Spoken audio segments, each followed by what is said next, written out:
किसी भी विवाद में जब हम क्रोधित होते हैं तो हम सच्चाई और शांति के मार्ग से भटक जाते हैं। क्रोधित व्यक्ति सिर्फ खुद के अहंकार के बारे में सोचने लगता है। नमस्कार दोस्तों, आज मैं आपको गौतम बुद्ध की यह कथा सुनाऊंगा जिससे आप क्रोध करना भूल जाओगे। एक दिन गौतम बुद्ध अपने शिष्यों के साथ एकदम शांत बैठे हुए थे। उन्हें इस प्रकार बैठे हुए देख शिष्य चिंतित हुए कि कहीं वह अस्वस्थ तो नहीं है। एक शिष्य ने उनसे पूछा कि आज वह मौन क्यों बैठे हैं, क्या शिष्यों से कोई गलती हो गई है। इसी बीच एक अन्य शिष्य ने पूछा कि क्या वह अस्वस्थ हैं, पर बुद्ध मौन रहे। तभी कुछ दूर खड़ा व्यक्ति जोर से चिल्लाया, आज मुझे सभा में बैठने की अनुमति क्यों नहीं दी गई है। बुद्ध आंखें बंद करके ध्यान मग्न हो गए। वह व्यक्ति फिर से चिल्लाया, मुझे प्रवेश की अनुमति क्यों नहीं मिली।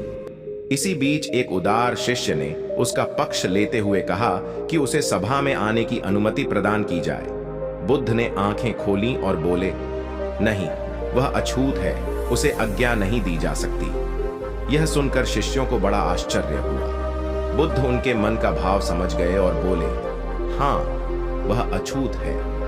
इस पर कई शिष्य बोले, हमारे आश्रम में जात पात का कोई भेद ही नहीं, फिर वह अछूत कैसे हो गया।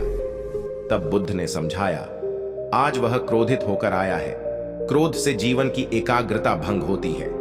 क्रोधी व्यक्ति प्राय मानसिक हिंसा कर बैठता है, इसलिए जब तक वह क्रोध में रहता है तब तक अछूत होता है। इसलिए उसे कुछ समय एकांत में खड़े रहना चाहिए। क्रोधित शिष्य भी बुद्ध की बातें सुन रहा था।